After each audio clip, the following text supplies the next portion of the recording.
You guys are good. Oh. Good morning, everyone. Thank you so much for coming to the Holmdel Chamber of Commerce ChamberCast. My name is Terrence Wall, proud to host and facilitate our meeting today. The Chamber of Commerce is very much appreciative. Big shout out to Ralph Zucker and Somerset Development for allowing us to share some time in the fantastic Metro Burb in Holmdel Township. We started the Chamber of Commerce about 3 years ago or so. And you know, it's interesting. It ties to the meeting that we're going to have today because the Chamber of Commerce, when it started, it's all volunteer and it remains so. But there's always been an intersection of key groups, key initiatives, key organizations in the state and locally here. First, it's the business community, of course, the local and then by extension regional and statewide. But it's also from day one, very organically, the Chamber of Commerce was involved in nonprofits, promoting nonprofits, having nonprofits as speakers, and talking to the various folks in how to integrate and dovetail and seek synergies with what they do. And also, of course, all chambers of commerce function very well when they're interacting with their local, county, state government. And we have been so proud to have fantastic leaders from the local, the county, and the state and the federal level involved in our programming. And so we want to thank everyone for coming. And also just a programming note, if you are watching us on Facebook, kindly hit a watch party to spread the information and the news that you're going to hear today. We're going to have a fantastic conversation. And after the conversation is over, what we're hoping is folks say, you know what? I learned something. That was really fantastic. I'm going to come back because that was great. And that's what we try to deliver monthly. We typically have the meetings on the last Tuesday of the month. And as we are all navigating this very difficult and challenging time, we have innovated to change and modify how we're operating, how we're working, whether it be a virtual environment or, in this case, a video podcast as well, to reach out to the broader community to share ideas, initiatives, and goals and objectives to help make this world a better place. I wanted to thank our guest today. We have with us Jeremy Grunin. He's president of the Grunin Foundation. He's also a partner in Grunin Holdings. He's a very, very busy man, and I appreciate his time. He's chairman of the Count Basie Center for the Arts, past chairman of Fulfill, board member for Jersey Shore Medical Center Foundation, the Meridian Health Foundation, YMCA of Greater Monmouth, and we love the YMCA of Greater Monmouth, and Monmouth University, among other endeavors. And we're very grateful that he's able to spend time here today. And we're going to chat a little bit about what his work is and how it dovetails with the other work that's up on the stage today, and by extension, the folks that are watching and listening, about how philanthropy can be used to generate economic excellence and how these issues all dovetail together. Nonprofits, business organizations partnering together in their communities, and also particularly for social entrepreneurship and how you can do well by doing good. We also have with us the founder of the RAIN Foundation, which is reaching all in need every day. If you're familiar with the RAIN Foundation, you already know the fantastic work that they do, and that's Patty Dickens, who's here with us today. And there are different initiatives that they're engaged with right now during the holiday season, Thanksgiving, Hanukkah, and Christmas, and all of the time that's very exciting and wonderful for families, and also extremely challenging during this time for families. And we're going to talk a little bit about what they're doing and how it works together with the initiatives by the folks on the stage here and in the audience. And you're going to learn what you can do to help the RAIN Foundation in their efforts this year. And also, our wonderful freeholder director, Sue Kiley. Thank you so much for being here today. Sue has been involved in the Monmouth County community and beyond for many, many, many years, doing fantastic work. And she's going to be sharing the work of the Monmouth County freeholders, or soon-to-be commissioners, in January, and how businesses can take advantage of grant opportunities and other options that are available to them, and funding that's available for a limited time. So before the funding is no longer available, we're going to again repeat what we brought up previously about funding options that you simply need to invest a little bit of time in, fill out forms that are very straightforward to help build your business and survive this pandemic and learn and grow. So I want to welcome everybody. Thank you so much for being here. Thank you. Yes, you're welcome. So what we'd like to do, we'd like to go around the room. We do have some guests here. We're in socially distanced compliance video podcast. We do have some folks here that are sharing their time. So if we can have an introduction and share who you are and where you're from, so we can share your news as well. Hi, good morning. Hi, how are you? I'm Marissa Medina, Director of Development with the Foundation at Bayshore Medical Center at Hackensack Meridian Health. Thank you so much for being here.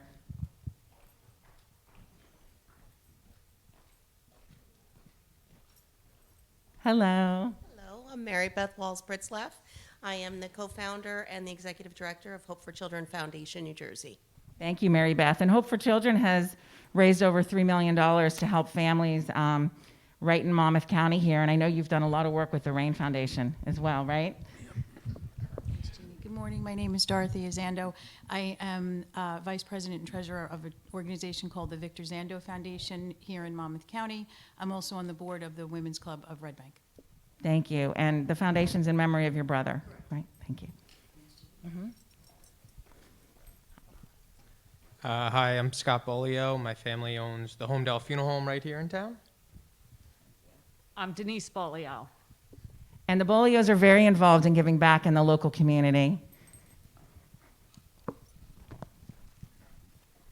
Hi, I'm Chris. I'm here with the Escapology.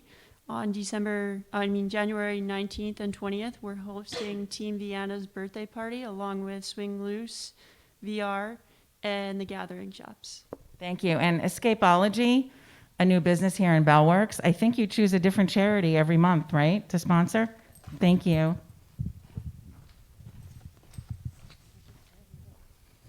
Hello. You're going to energize all of us, I know. Good morning, everybody. Tap Fridley XL Travel and Kick Cancer Overboard, where we give away free cruises to people affected by cancer. Thank you, Jeannie. Thanks, Ted. I'm Maggie O'Brien. I'm the Executive Director of the Middletown Arts Center and very happy to be here. Thanks, Maggie. And maybe Maggie can share a little bit of the story later of how you're handling all the different hurdles that have been going on at the Middletown Arts Center. I think we should mention that a little later. Thanks, Maggie. Good morning. I'm Carrie Kuskowski from The Connection, where I'm the Marketing and Business Development Manager. We are a managed IT service provider based in Hazlet, New Jersey. Thank you, Carrie. And you also sell Avon. Remember Ding Dong? Ding Dong. Hello, I'm Adrienne Marsigliano from Exit Realty East Coast. If you have any real estate questions, ask Adrienne, 908-601-3766. And she's a genuine, friendly real estate agent. Yes, in Holmdel. Thank you. And I'm Jeannie Wall, and I'm the publisher of Tap Into Holmdel, Cold Snack Middletown. And I just this week am launching Tap Into Hazlet and Keyport. So thank you. Congratulations. All right. So, hey, let's start a conversation, okay? You know, we're going to start over with Sue. You know, we're going to talk a little bit about government and business and the grant opportunities that are available. And then let's move, and Patty will be talking. This is, by the way, this is all interactive, so feel free to interrupt me at any particular time. I know some people who wouldn't mind that at all. And but then we're going to tie it all together with this way to maximize in the synergy of nonprofits and business and community groups and the other endeavors to really maximize things so people can leave here saying, you know what, it matters to be involved in nonprofits. It matters to give back. It's the right thing to do. It's also good for business and healthy for the community, for folks that are doing very well and folks that are struggling to put things together on a day-to-day basis and need that lift. So Sue, why don't you kick us off here? Sure, no problem. I'm not shy, Terrence. I know. That's why I love this group. I'm actually wearing two hats today. First of all, you promoted me. You called me the director. I'm actually the deputy director of the Freeholders. What's a word, my friends? But I'm also on the executive board of the RAIN Foundation, so I have a passion for what the RAIN Foundation does. What's most important for me to get across today in the COVID times that we're dealing with is that we have a tremendous opportunity with CARES money that we were awarded in Monmouth County to be able to help municipalities, small businesses, even the arts. Maggie, I heard you talking about the Monmouth Arts. We have an opportunity to be able to award grants to all of these organizations. And we did a first round of the municipalities. I think we're up to our third round with them. We did a first round with small businesses. You have to be under $5 million in annual revenue, less than 50 employees. And if you fit into that category, you are eligible for a grant. And the grant is up to $10,000. The application is very easy. It's on monmouthcountycares.com. I think of all the C's, countycare.com. It's easy to remember. So you can apply easily and get your grant pretty quickly.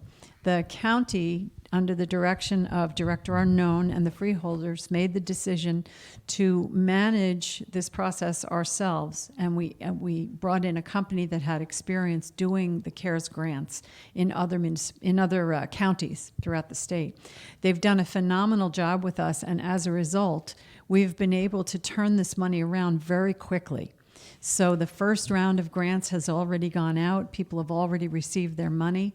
And we are now doing a second round of grants for small businesses. And a lot of people don't realize that. It's important that you get your applications in. There's another $10,000 available for those small businesses. So my plea is to make sure people take advantage of it. That was really important to say. The other thing is about what we're going through now in our county, in our state, in our country, and people are really, really struggling financially. They're struggling with childcare. Kids are home when they're not supposed to be home because they're doing virtual learning, and parents don't know how they're going to work and take care of their children. So we started an organization called the Financial Recovery Initiative at the county. And part of that initiative is a senior team or an oversight team, a network of organizations that have volunteered to do whatever they can to help people from the community that are suffering, whether it's with childcare, whether it's with homelessness, whether it's financially, whatever it may be. We created a website that's part of Monmouth Acts, ACTS. You can access it there. There are people that obviously don't know how to use a website, right? So we have a warm line, which I wish I had the number with me, but we'll get it to you. We'll post it. Yeah. There's a warm line that they can call, and they will get a live person that will help them through the system and help them find the resources they need. It's the biggest problem we have is telling people you got to call. You got to call and ask for the help because there are a lot of resources out there that really, really want to help. We've gotten probably about 70, 75 calls to this point, and a lot of it is for food insecurity. People need food. Some of it is for housing. And then the other thing is that the workforce development team, which is part of this group, is doing some extra training and helping people get back on their feet, whether it's in the current position they're in or the current type of work they're in, or if they want to find something outside of that. So there's lots and lots of opportunities to be able to get the help that you need to be able to get back on your feet, and then participate in things like the Small Business Success and the RAIN Foundation. Now, you mentioned the grants. With the Gruner Foundation or the other endeavors, are there matching grants available or things that dovetail with the work of the county? Well, sure. So I first of all, thank you for having me here. I think it's a great morning. I already got a phone number, so we're off to a good start. We had an opportunity as a foundation to kind of pitch in, and I think it's a great story about kind of public-private partnerships. And that was relative to free COVID testing that we've been offering at different locations throughout the county, specifically in areas where folks don't have access. There are access issues, right? So, we're talking about Keensburg, we're talking about Red Bank, we're talking about Asbury, we're talking about Long Branch, Freehold Borough, Neptune. So, and the way that came about is really kind of exactly the way, in my mind, it's supposed to work, right? And so that was Senator Vin Gopal, who is, and let me just, I'm going to throw it all on the table. I'm a Republican. Please don't judge me one way or another. Vin Gopal is a Democrat.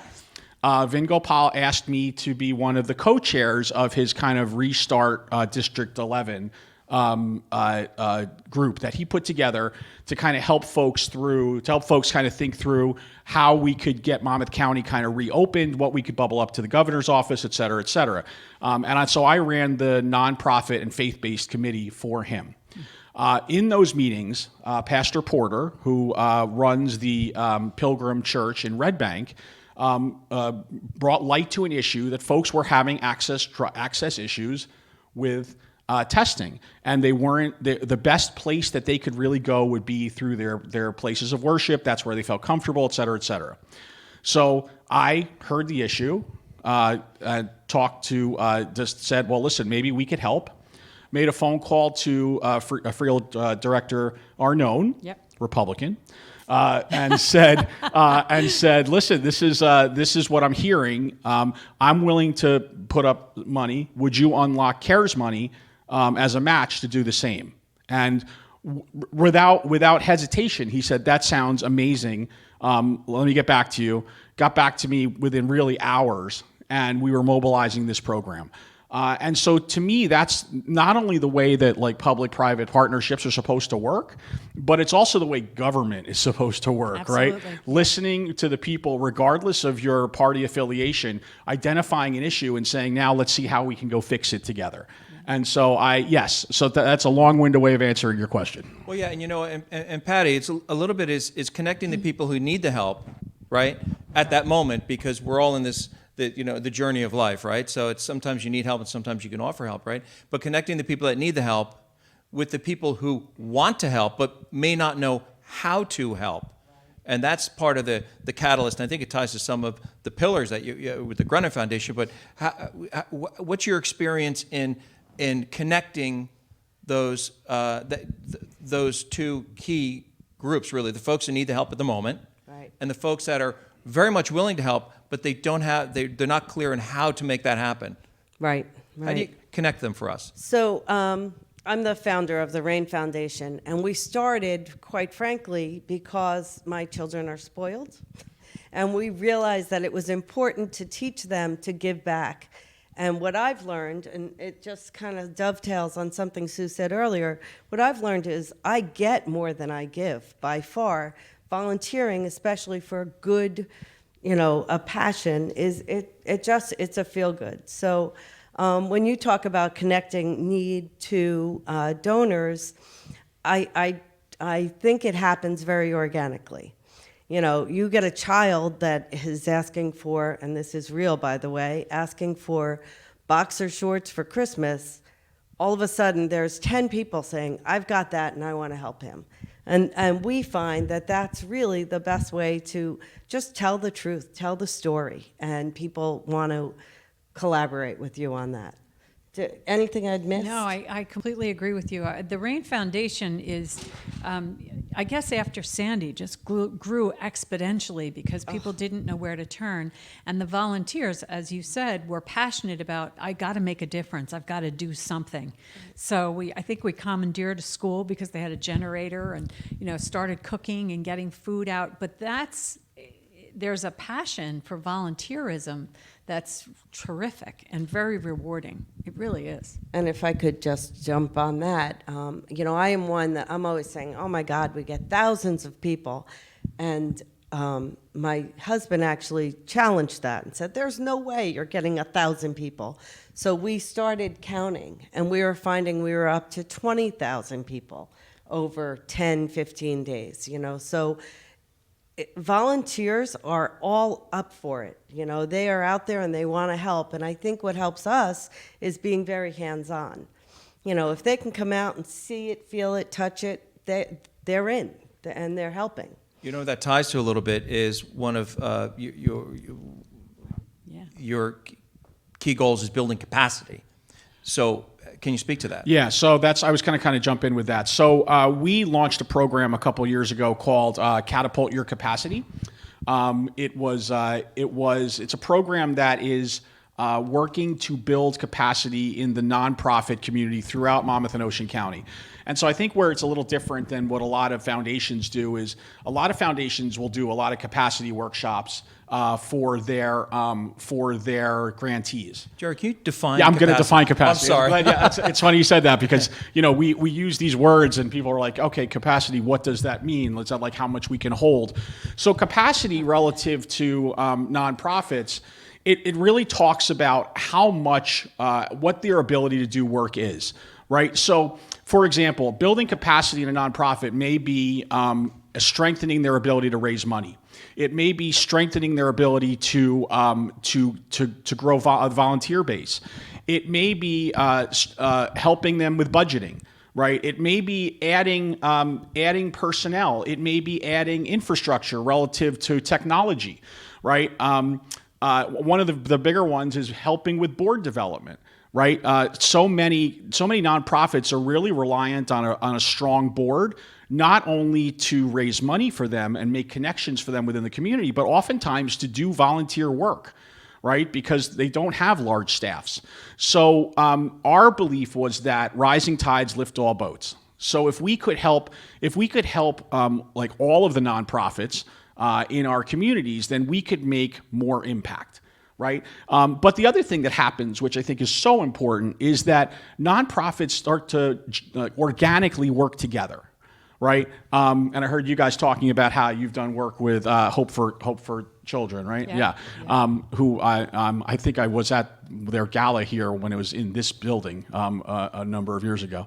But what happens is this is not like McDonald's versus Burger King, right? We're not trying to make a better burger and put the other one out of business. We're trying to solve problems, right? And too often in the nonprofit world, we get caught in our own little silos. We get caught in our own tunnel vision of what we're working on, and we don't work together. So by bringing folks together in these catapult sessions, we saw that organically there was kind of collective impact happening, right? Where folks were saying, hey, you're doing some work that kind of ties together with the work we're doing. Let's do it together. Let's mobilize our resources together. And we've seen some really great stuff there. But those sessions are also open for board members because, to your point, right, you need volunteers. You need people to hear the message, to see the need. And so it's really been a great program for us. And now we've had to take it, of course, virtually. Where we're doing kind of virtual lunch hours, we're doing training sessions. We just did a really great one about social entrepreneurship this past week with an expert from Rutgers University. So that's kind of where we are. And part of what you're seeing and hearing is really a holistic approach, which there's an interdependency of all the different parts. And in the Gronin Foundation, in your work. And I think the work of most of the folks up here, you travel in different lanes too, right? You're in the educational lane, the healthcare lane, as well as the arts. We're entering into we've been in a troublesome period, and we're entering into what was widely described as a second wave in regards to the pandemic. Where it goes, we will see. But we're also entering to the holiday season, winter, children are remote, students, college students remote, folks still trying to work, trying to provide for their family, and then address all the child care issues as well. How does that impact, for example, if we're speaking about the RAIN Foundation, you were launched after 9/11. You had, sounds almost a second launch after Hurricane Sandy. Yeah. So out of chaos and conflict and challenge, is that when we see our better selves? Like, how should we move forward in the next few months? Because the partial lockdowns or remote on schools, Holmdel just went remote. As of tomorrow, they're going back to remote because of the counts. Where it goes, we don't know. But how do people navigate that are listening, and how do folks who want to help say, you know what, here's what I can do? How do they? Because we want them to leave with a way to funnel that goodwill and that effort to help folks. So you can speak to that. But I have a good, I'm pretty loud. No, you're good. Am I on? Yeah. Okay. So I will say you're right. Hurricane Sandy changed everything, where we had again, thousands of people gather together to work together and support our communities. Now, however, we can't gather thousands of people, so our goals are different. Actually, I'm sorry, our goals are the same, but the way we approach them will be different. We have to do virtual now, and I don't know, or until yesterday, I didn't have a real clear plan on how we would do completely virtual support. How do we get thousands of items of food out into the community without really having a ton of help? So that is our challenge now. We've come up with a plan, and we will be scheduling volunteers 10 at a time per hour. And we will be doing contact-free for Thanksgiving, contact-free food deliveries. And we are going to figure this out. We have great plans to figure out how to do that. For Christmas, totally different. Again, we would do toys for children, and we would say, come on into our facility and find a toy over here that's what this child asked for, and then wrap it and put it in their box so that it becomes prepared for delivery at Christmas by Santa or someone, a fireman. And of course, we can't do that this year. But we have become virtual. We have gone online, and we are offering, you can sponsor a child or a family. A child is asking for anything from, a doll to the Xbox system that nobody can get, PS5, I think. So it runs the gamut, and we are now reaching out to our community virtually, and people are responding and coming back. Patty, give everybody a sense of how many children we help every Christmas, because that's huge. Okay, well, this year, I brought numbers. I felt like I needed to be a little bit prepared for that. Well, we have thousands of people watching. Yeah, no pressure. And going to watch, so no pressure. No pressure. So everyone, get your pen out, your virtual pen. So this year, we have 2,800 wishes for Christmas. We have 260 children wishes from DCS, which is formerly DIFUS. Next week, we're delivering 382 baskets of Thanksgiving meals. And you talk about working together with other organizations. We've done that. So last week, we met with Lunch Break and the Bayshore group and a bunch of groups, and we've all said, you guys take these 5, I'll take those 10, and we kind of shared. Now, Patty, this is just locally, and then I want Jeremy to speak. This is locally, right? Correct. This is pretty much the Bayshore. Right, so this is just the Bayshore. So can you share those numbers again slowly? This is just the Bayshore. Just the Bayshore. Just to get the impact of the work. It is thousands. So this is thousands. just the Bayshore. What are the numbers of the Bayshore? So I don't have glasses on. 382 families will receive baskets next week. We're also, by the way, partnering with a local restaurant to provide hot meals for seniors, and I believe that was around 120 hot meals. There's 2,800 wishes for children. So 2,800, because this ties to building capacity and scaling efforts. Go ahead, I'm sorry. 2,800 in the Bayshore alone. So far. In the Bayshore. They're still coming in. And that, one thing I can say that Rain does not do well is say no. I probably shouldn't say that on camera, right? But it is true. We don't, if someone says, I just got furloughed and I don't know how I'm doing Christmas, we're going to help them, or we'll find a resource. So COVID clearly changed everything, right? I mean, we talk about feeding kids as an example. When schools close, a lot of us don't think of the fact that means kids don't eat, right? That there's so many children who are dependent on getting their food basically delivered to them through their schools, and families that get backpacks or boxes for weekends. A child's only hot meal may be at school. So when school closes, what do you do? The other thing that some of us take for granted is when school goes online not everybody has a computer. Not everybody has the internet, right? There are access issues, and so the learning gap becomes even larger, right? So now you have a bigger food insecurity gap. You have an access to education gap. You have parents, as you alluded to earlier, that can't figure out how to get to work because now their young children are at home. It trips off so many other issues. We as a foundation had to change completely what our plans were for this year. Obviously, like everyone else, we have mobilized to this point about $1.5 million in the area to help support that effort. We also we provided Zoom accounts. Who even knew what Zoom was before? That wasn't even a thing, right?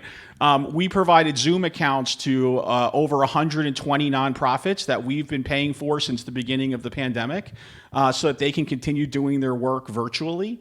And we've had to change our focus. Our pillars are the arts, education, and healthcare. But COVID those are all under the umbrella of economic excellence at the Central Jersey Shore and ecosystem growth, right? Well, now we're at crisis management, right, which is very different. But you can't turn a blind eye to that. Moreover, there's another large issue which we haven't mentioned yet on this stage, which is social justice, systemic racism, and racial equity, which have become tremendous foci for so many organizations, ours included. We had to take a long look internally at ourselves and recognize that, frankly, we were like 5 white people sitting around making decisions about what was right for our world, and that's unacceptable. So we've had to look inside to do some work to really become an anti-racist organization, which we hadn't considered. And we're helping our nonprofit community have those same conversations because, I think that a lot of them have had that similar kind of epiphany, and somebody's had to hit us over the head with a brick to say, wake up, right? So it's been just an insane time, but I think we're all getting through it together. I think you've seen organizations that have risen to completely new heights, that have really stepped up and made themselves, have really made themselves even more important. I sit also on the board of the Council for New Jersey Grantmakers in the state and the Center for Nonprofits in the state. And we've been doing a lot of work around how we can help the sector. And the sector is really stepping up. So it's been a crazy time. So then, Jeremy, if there are, say, 3 things that you think nonprofits that are watching today or watching tomorrow, the next few days or so, that they should be thinking about and actively considering and or doing, what are they? And if there are certain resources that they should be looking towards to help educate and inform themselves and their boards and their constituencies, what would those ideas be? So number one, and the thing that I think has been the most eye-opening for organizations, is you need to rethink fundraising, right? Rethink development. Nonprofits, a number of them, have relied heavily on gatherings, right? When we want to raise money, we're like, well, let's have a gala. Let's have a wine tasting. Let's do a golf outing. Let's figure out what the next thing we could do where we could charge money for tickets, and that's how we raise money. And frankly, those activities they're important, but those activities should be used to build your Rolodex, if anybody uses a Rolodex anymore. Those activities should be used to create warm lists of potential donors. You can raise more money in one conversation with someone with a lot of money than you can spending hundreds of hours putting together a gala, right? So a lot of organizations have to, number one, look at their development model because it's not coming back anytime soon, right? For assuming that we have a vaccine widely available by the summer, we still don't know how many people are going to A, take it, and B, still have the desire to get together in a large group and gather in a small, in an enclosed room. So number one is development. Number two, many nonprofits are delusional at this point and think that there's going to be some kind of incredible stimulus package that's going to bail them out of their financial doldrums. Like the money's coming like manna from heaven. And it's not.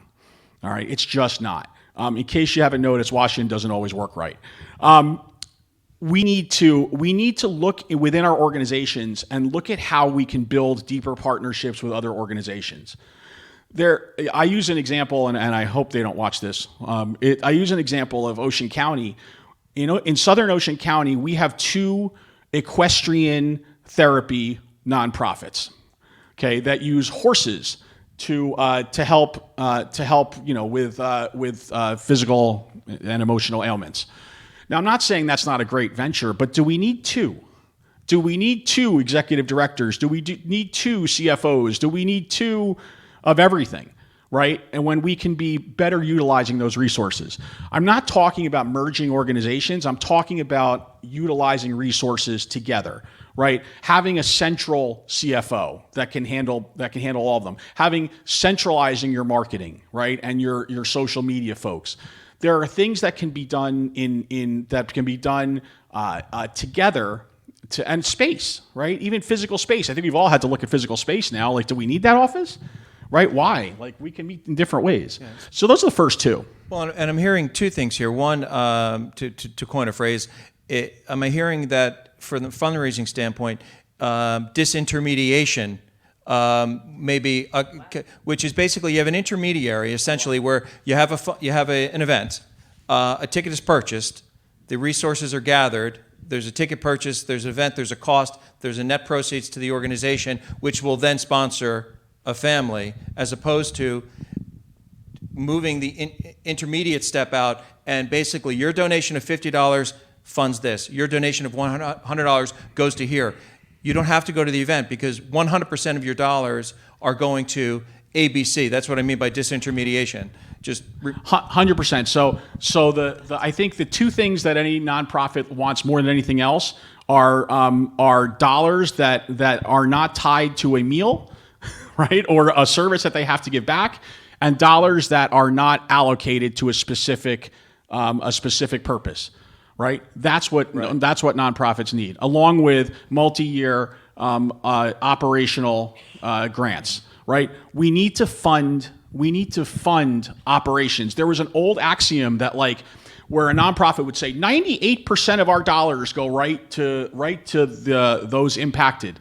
That is so old school and so silly if you think about it, because would I rather say that 98% of my dollars go back when I raise $100,000 a year, or would I rather say that 80% of my dollars go back when I raise $10 million a year, right? Guess what? It costs money to make money. It does in the world of business, and so should it in the world of nonprofits. That's kind of the point of social entrepreneurism. And you raised another concept that, to turn a phrase, if I made it more governmental oriented, you talked about what essentially are shared services. So maybe perhaps Freeholder, Deputy Director, you can speak to 2 things that I'm thinking about based on what Jeremy had just indicated. One is, to what extent are shared service opportunities encouraged? Right, the state is talking about shared services, for example, a chief financial officer, or it might be UCC building construction department, or another, maybe you're sharing a judge or prosecutor, or whatever the case may be, to reduce expenses in multiple municipalities. But to what extent, for the greater good, because we're all part of many different things together, can the county be involved with, unless it already is, with encouraging and helping navigate or grant fund nonprofits with shared services? So I'm so glad you asked me. So let me talk about the overarching issue first. First of all, you should be thrilled if you live in Monmouth County, because we're just doing great things in our community. And it's people like the Rain Foundation, like Jeremy and your foundation, but great things happening. Here's one of the biggest issues: communication. What's out there? Who's doing what? How are they doing it? Where are they doing it? So Monmouth County did a study of the county, and from it came a program called Monmouth Acts, assisting communities through services. And part of the biggest goals of that is communicating what's out there. I went to a program on overdose and heard a mom talk. And she got up there and she cried and she said the biggest problem is there are no services in this county for people with addiction.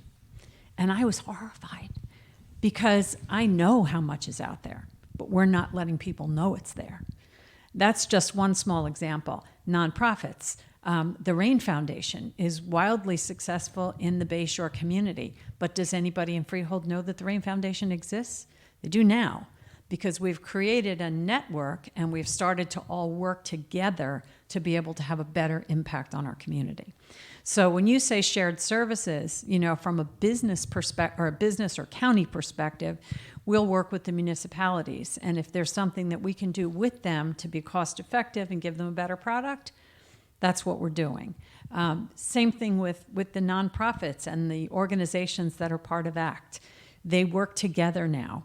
They know about each other. So we've coined a phrase, there's no wrong door. So no matter where you enter the system for help, Patty now and the Rain Foundation knows about this organization and that organization because they're part of the network.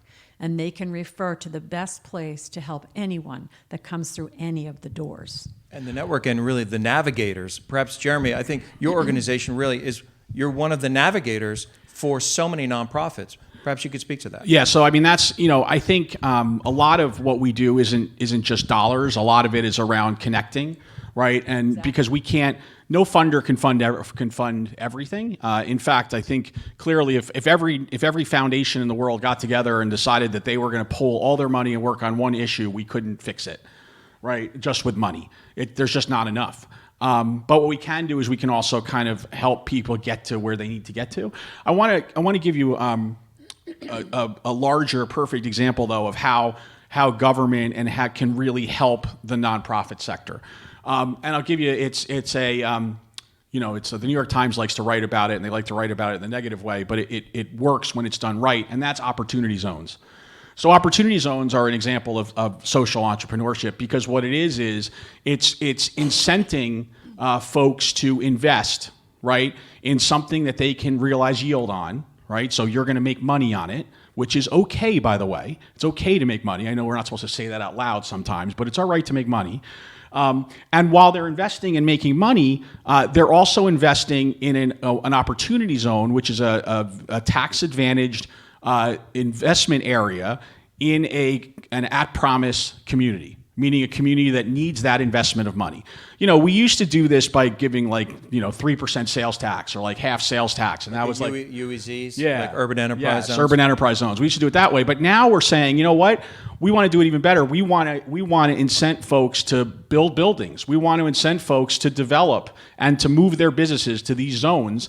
And in exchange, we're going to give you a tax advantage and we're going to give you an opportunity. And so that has been something that's taken off over the last few years and has really pumped money into communities.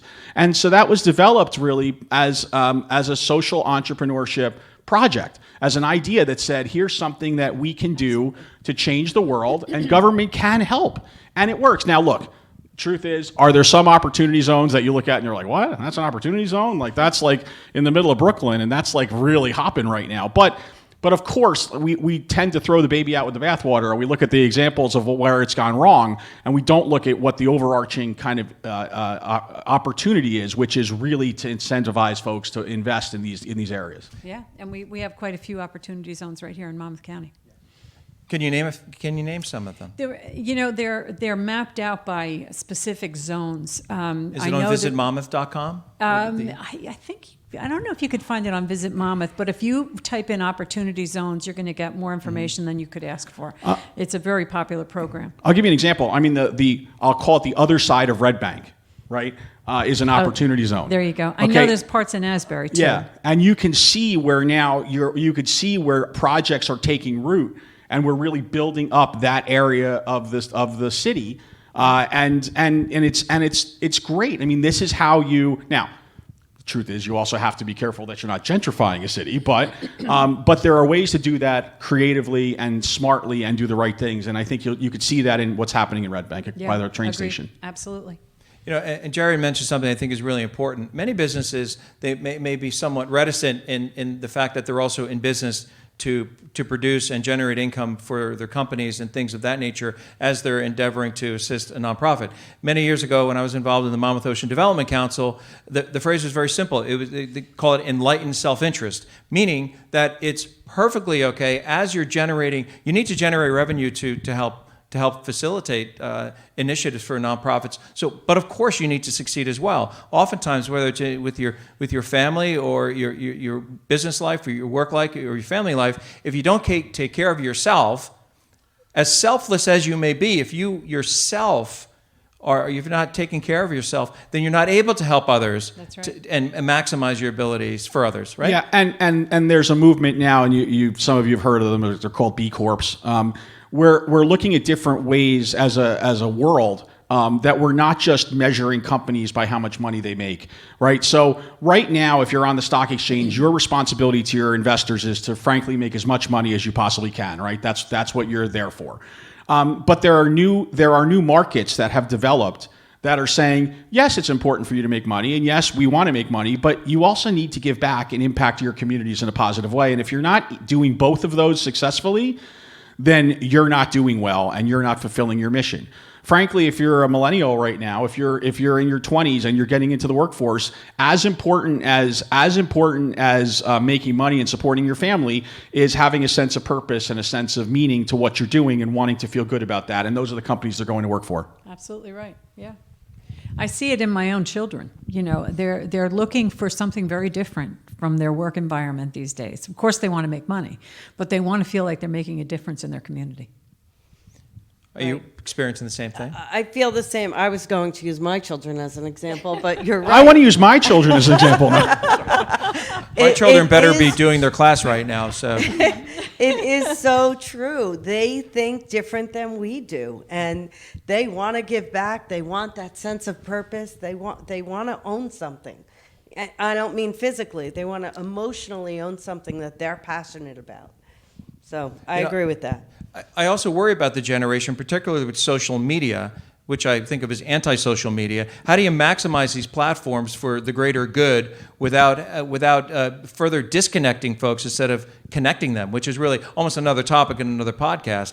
But the how has the distancing, notwithstanding the pandemic distancing, but the virtual distancing, I'm not a great fan, frankly, of virtual. I'm looking forward to more in-person human connectivity, but it's getting quite disconnected, isn't it? Don't watch that Social Dilemma on Netflix if you haven't.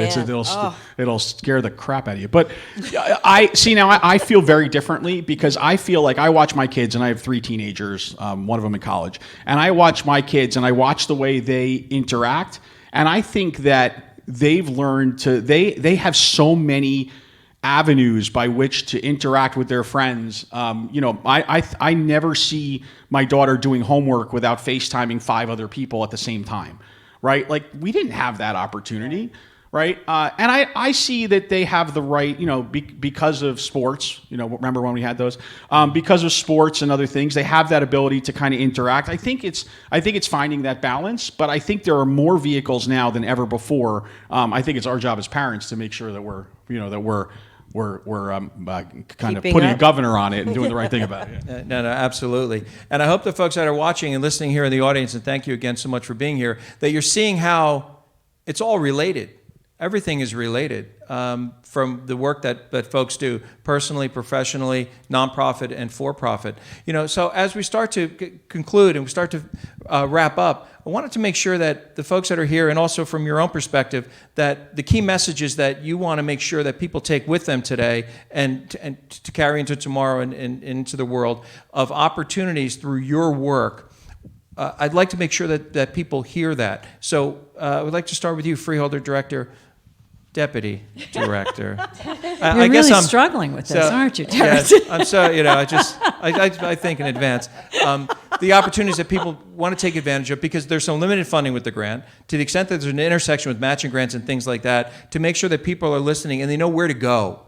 From here, where do we go from here? For the people that have piqued their interest in the conversation, maybe they're in a nonprofit, maybe there's something that they heard, they don't know where to go from here, whether it's a website or phone number or email, however, or an individual that they should contact. That's what we'd like them to do. And also from the Rain Foundation on folks that really want to make sure that the holidays are a beautiful and fantastic time where they feel really, really good and really they can get together with their family and not have that worry and that burden.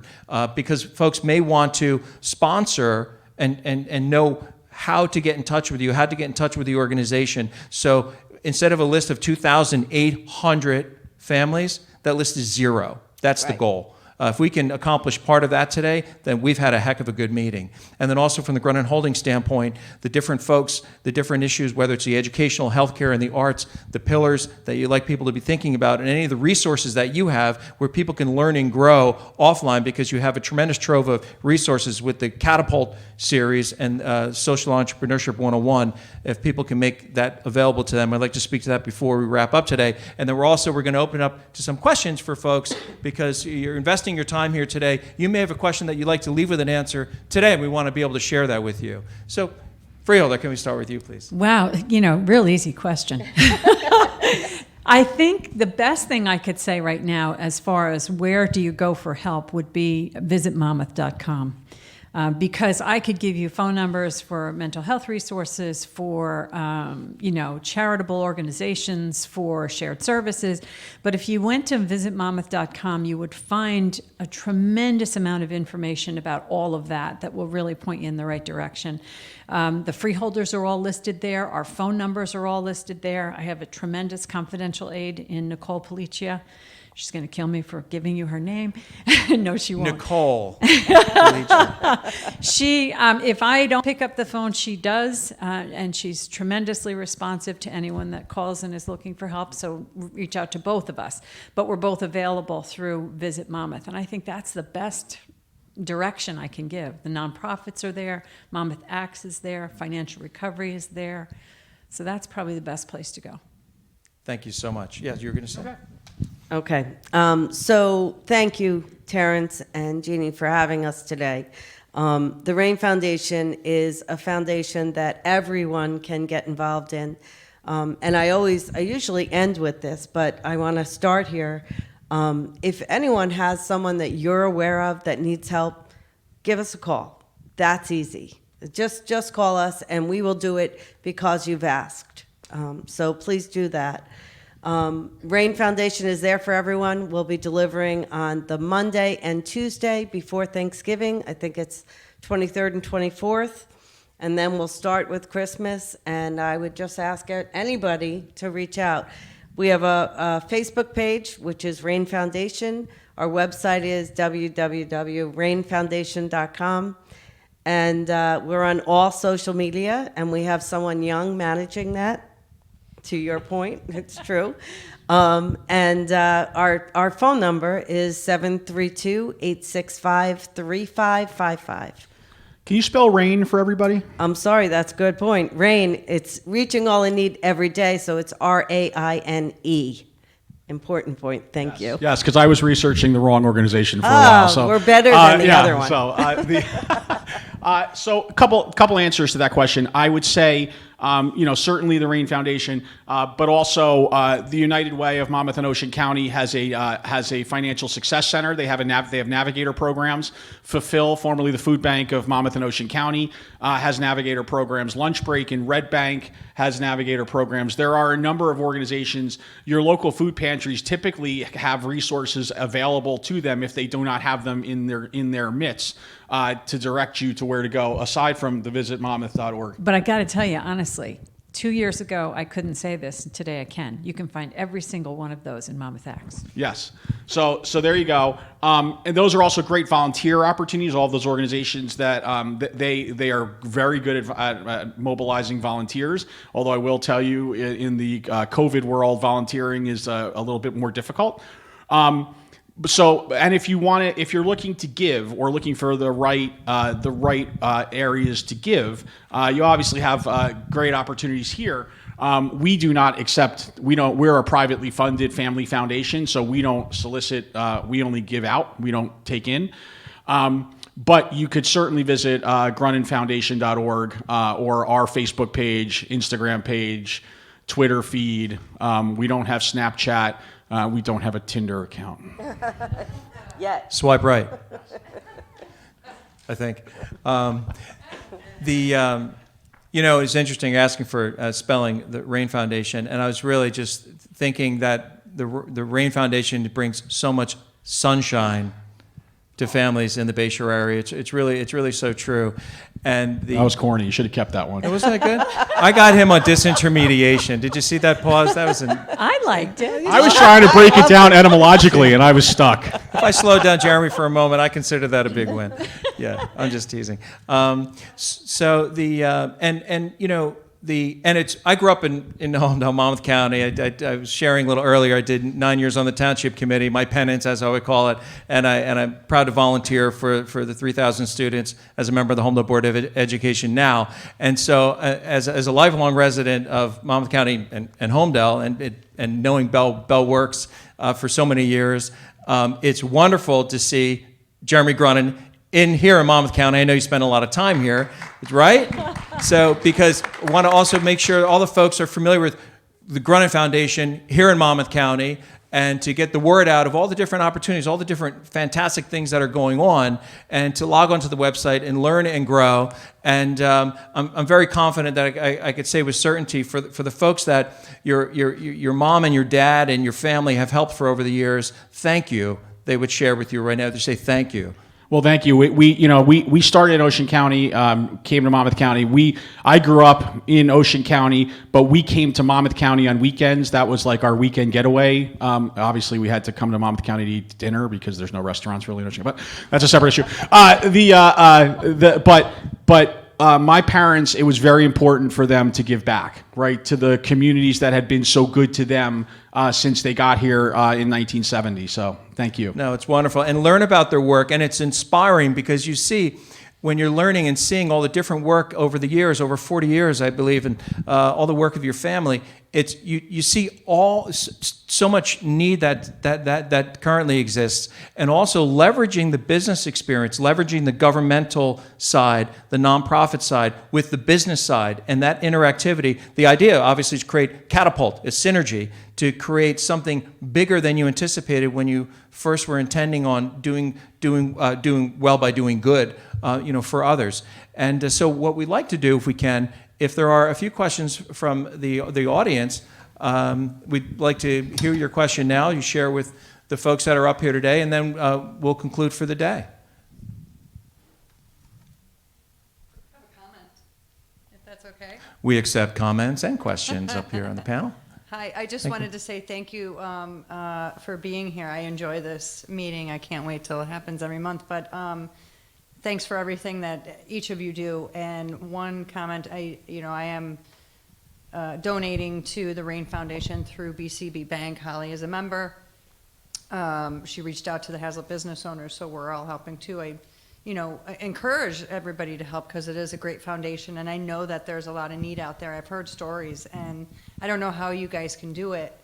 I'm getting chills thinking about it because the stories I heard from last Christmas were just, I can't believe that people are in that much need. I mean, I know it's out there, but it's great that you all do help. And the Monmouth Cares, I do know businesses that have been applying, and it's a really great program. And I know Sue is encouraging. I follow her around for some reason, but it is encouraged. I mean, don't think you won't get it. Just apply, because I know a lot of people were negative, and they were applying, and Monmouth County does care. So that's all. Thank you. And I heard the application is the easiest thing to fill out. That's what I was told. It is. It's very easy. Can I piggyback on that for 1 second? I just want to say, I consistently, the freeholders proactively went to each of the performing arts venues in Monmouth County and said, we want to be able to make you whole from your COVID expenses. Please submit for a grant, and gave it to them. That is an example that I carry throughout the state as what one county is doing, that every county should be doing to save the arts, because the arts. This is not like an elitist thing. This is about unlocking creativity in kids. This is about mental health, right? It's not about like going to see an opera. It's about what it does for the psyche and for the human soul and for creativity. And there is not enough attention being paid to it in this critical time. If I can just add to that, one of the other things we're doing that I'm very proud of is we have about 10, don't quote me on the number, schools for special needs children, a lot of autism, et cetera. And we're awarding grants to them as well because it is critical for them to stay functioning for these kids. If I can jump in for a second about the arts, Jeremy, since you brought that up again, and it's a great point. I want to talk about Maggie O'Brien for a moment. She's the executive director of the Middletown Arts Center. And full disclosure, I'm a board member. But I sit on a few different boards, and I don't think I've ever met anybody face the challenges with an organization like Maggie has, and she just keeps going with her tenacity. So not only were you dealing with the pandemic, right?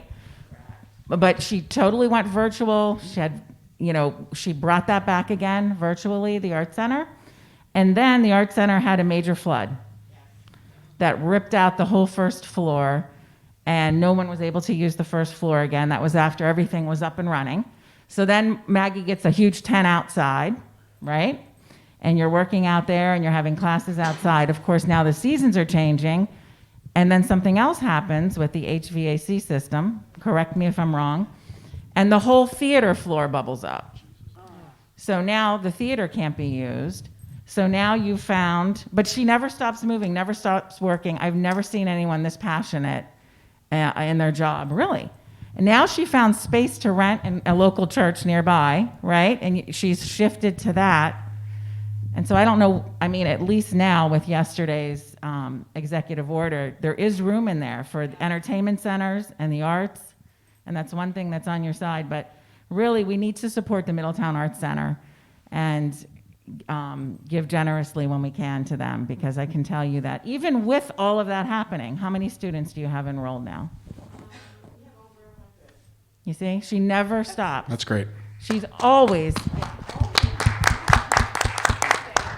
Thank you, Maggie. And Jeremy, we participated in all the Catapult Your Capacity sessions, and they were great because they didn't just help you, they taught you how to help yourself. So I benefited greatly from that. Sue, thank you for the grant opportunities. We are applying, and thanks for mentioning the Show Must Go On grant for specifically for performing arts venues. That's an amazing opportunity. And I know the community is rallying around each other and helping each other. The Arts Center has other nonprofits that we are also trying to help. And do you share and communicate with Count Basie and the other arts-related organizations? Do they communicate their programming? Yes, to different extents. There's a New Jersey State Theater Alliance that John McEwen runs. He's actually based here in Monmouth County, but the Theater Arts Alliance is working very hard to kind of standardize what the post-COVID world looks like, and help venues make sure that they're kind of up to snuff and doing things as safely as they can. For example, at the Count Basie now, we've been doing live programming now for a few weeks in our second stage at the Vogel with 150 folks seeing live music at individual tables, with their little pods, your immediates, and it's been going very, very, very well. And I think it's one of the examples of how it can be done in this crazy world. I also just wanted to say, Patty alluded to it a little bit, but really, if you keep an eye on your mission and you just focus on that, you find a way to make it happen. So when I think all of the nonprofits and all of the businesses share that, you're passionate about something, if you focus on your mission, no matter what the obstacles are, you can make it happen. So couldn't agree more. Yeah. Thank you. And thank you, Jeannie. Thank you so Thanks, much. Maggie. Is there anyone else that has a question? Okay. Wait, Mary Beth, hold on.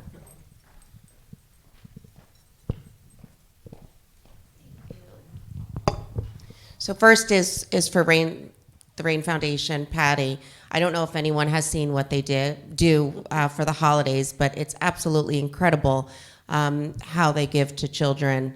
And I've often said to multiple charities, You know, we don't want to duplicate efforts. Whatever Rain Foundation is doing for the holidays is what everybody should be doing, or donating to Rain to do that. I know that you normally have your gala every year in December, and that brings in a lot of funds for you. Are you doing any type of virtual gala this year to continue to raise those funds? So no, we are not. This is the first year since we began that we did not have any fundraising this year. But I am finding that we did do an annual appeal, a letter, and we are doing a 50-50. And to Jeremy's point, we are going to be okay. You know, we are raising funds still without having people gather. So that's been excellent. And we are doing things differently. So I'm sure that was your follow-up. Yes. This year, we used to bring people in, probably 200 to 300 people per night, to help us wrap and select gifts for families and put them in a specific area. Now we're sorting through gifts and we're telling people, come in, pick up a bag, bring it home, wrap it, label it, bring it back. So we've created a whole lot of new ways to volunteer and feel good and really make an impact for children who need it. Perfect. And all of that information is on your website, how to do that. Thank you. Perfect. Yes. You're welcome. And then, Sue, I have a question. As you know, I work with a lot of the nonprofits, and I know even Hope for Children isn't a part of Monmouth Acts. Is there a process for a charity to get involved with Monmouth Acts? The best suggestion I could give to you is to reach out to Nicole. We actually have two Nicoles. There's another Nicole that works with the Monmouth Acts organization, and just make sure that we get you involved. Nobody's turned away. We want this network to be very comprehensive so that people know what's out there and how to access it and work together. We can talk more about that too. Thanks, Mary Beth. Yeah. Whoops. Hello. Okay. Anyone else with a question or a comment? Okay. Am I on? All right. Well, yes. Okay. Good to So I want to adopt a family. So you can count Done. on. Yes. Yeah. You can count on. Thank you. And anyone that does, no matter if you want one child or 10 children, or one gift or 10 gifts, just let us know. I can tell you that one thing that I've been doing for the last 3 years, it's called, I named it the Boxes of Love. And I collect, and we have huge gift baskets for all of the, sounds so muffled, for all of the teenage girls that are in the group homes with Collier. And I can't tell you how my children look so forward to helping shop for those gifts. We have all the names of the girls. My kids are saying, oh, let's get this for Maria, or let's get this for Sue. We're like, there is no Sue. I'm kind of putting names in there. And then I put a post on one of the private Holmdel Facebook sites. And now I have a team of people. And I just put out the text last week. And like within 10 minutes, I have pledges for like $2,000 worth of items to divide up and give these girls. And then there's a couple different, St. Leo's, my rosary group's involved in it. And St. Catherine's Church is involved in it. And these girls get personalized notes from some of the teenagers at the youth group of St. Catherine's. And that has really changed how I feel about Christmas and how my kids feel about it. They get excited. And they're going to be really excited about this family that we now adopt and, and sponsor. And I'm excited about it. So you accept cash donations, right? We love cash. So we'll make a $5,000 donation to the Rain Foundation. Thank you so much. That's great. Thank you so much. That's amazing. Thank you. This is the magic that we love in these Holmdel Chamber meetings. Jeannie, you told me I had to do that. That was the only way to get me up here. Was that a lie? Yeah, no, I'm not an extortionist. You're mixing me up with Jeannie's fabulous. We wanted to have a case study in disintermediation. That's what we want to do. Jeannie, I would like to join you in your group for the Collier Girls. So my family would also like to take one of yours. Oh, we would love that. Thank you. That's awesome. See, and that's what's so beautiful about the podcast that we're having, because I'm going to share a story, and then we're going to wrap up with what's your next big thing, So that's a little heads up so you can share that. What do you see on the horizon? What's your next big thing? Just what just happened now, that interaction, that connectivity is really what this is all about in so many different ways. At a prior meeting, Bob Hugel was here, and he runs the Francis Foundation, which just does so much incredible work for children that are fighting pediatric cancer and working towards health and wellness. And there was an event that they had, it was maybe last year or the prior year, where it was so packed at the Ocean Hilton, you could not move. And if you were there, you know exactly what I'm talking about. You could not move. And we were just talking up here, just like you were sitting right here. And I said, you know, Bob, you're in the wrong location. You should have had it at Bellworks, right? And so we had an incredible special guest who's the visionary behind Bellworks, Ralph Zucker, president of Somerset Development, who's here because we had a fantastic meeting, and he was kind enough to share his time with us. And you know, very organically, he said very simply, Mr. Hugel, the next event that you're having in person, you're having it here as my guest. Wonderful. Powerful. Right. Powerful. Bob Hugel's a great guy. Oh, Bob Great is guy. fantastic. And the generosity, the Bellworks visionary, Ralph Zucker, and the work that he's doing, it's helping to facilitate so many different things. They talk about collab and the collab space here. If you need space, check it out. But collaborating, communication and collaboration. And you don't know, when we were talking earlier, what we were going to go over today. And the answer was, we don't quite know. We're going to have a beginning of the meeting. It's going to have a journey. And it's going to help inform and educate and communicate with the people that are watching. So as we conclude the meeting, Freeholder, Deputy Director, Sue Kiley. I'm so excited. I'm never going to live that down, am I? What's your next big thing? You know, there's two things that come to mind. One is that I'm up for re-election next year, so it's going to be a very, very busy year for me personally. But the other thing, in all seriousness, is related to the Health and Human Services Department, because that's what I oversee, and that's the vaccines. You know, that's the next really big thing. Absolutely. And we've been working very diligently for several months to be prepared for when a vaccine hits, we're ready to be able to distribute it. So we've already looked into contracting for people that can administer vaccines, you know, the space and the time and the staff and the security and all of that required to do vaccines, so that when we're able, when we get the go-ahead, we're ready to go. So that's the next big thing, I think. Thank you for that. Patty Dickens, what's the next big thing? So the next big thing is the current big thing, I think, because between now and year end, we'll be helping families in the Bayshore. But immediately beyond that, I think I'm calling Jeremy.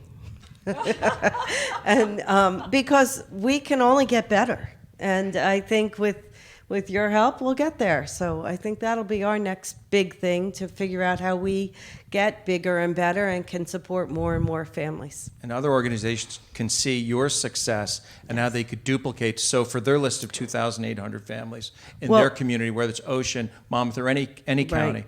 To your point, we are partnered with most of the organizations that were named here today. And I think, I agree with you. I think it's important that all nonprofits get together and figure out how you can help each other. We've done it with many of you already. And I think that's a really great point you brought up. So there's big projects on the horizon with Interfaith Neighbors, with Lunch Break, with Children's Specialized Hospital, with Robert Wood Johnson Barnabas, with Hackensack Meridian. There's also, we just announced, we're about to do a ribbon cutting for a sim lab, which is a partnership between Monmouth Medical and Monmouth University, which basically teaches young residents as well as EMTs, et cetera, kind of how to deal with surgical eventualities before they pop up in front of them on an operating room table with a live person. It's a state-of-the-art sim lab that is going to be right near the Monmouth Mall that we're ribbon cutting for. And then I think for us, it's about really, yesterday we kind of formalized what our Catapult Your Capacity topics will be for next year. I think we have some really great stuff on the horizon. We're working on the list of speakers and who we want to do present these things. But, you know, it's the challenge for us always is to be able to add more value to the folks that are so gracious about giving their time to us and believing in us that we're going to provide great content and help them kind of build their capacity. Well, thank you so much for that. And the next best thing, the next big thing for the Holmdel Chamber of Commerce, we're experiencing it right now together and growing by sharing the views and information from so many fantastic guests from all different facets of life, business, nonprofit, public, private, and trying to do well by doing good as an all-volunteer organization that's simply dedicated to getting folks together to learn, to grow, and to help be a part of something that's really important. So we're right in the middle of something big, and that's really being with the three of you here today and all the guests that are here as well. So I want to thank you so much for being a participant and sharing your time today. For the folks that are on Facebook, kindly share it. Share the news to nonprofits and other groups. If there's families that you think, anybody you think that would benefit from the information that they're hearing in a multi-jurisdictional way, public and private, nonprofits, governmental, right? Share that information. That would be wonderful. You can follow us on Facebook. And I also would like to shout out to Shared Universe Podcast. Ming, thank you so much for your efforts today to bring this all together. And of course, as always, thank you very much to Ralph Zucker, the folks at Somerset and Bell Works. What a beautiful, beautiful location that's open for business. Come on down. It's a wonderful, beautiful, iconic location located on Crawford's Corner Road in Holmdel Township. Thank you so much, everyone. Thank you so much, everyone, for being here today. We really appreciate your time. See you next month. Thank you.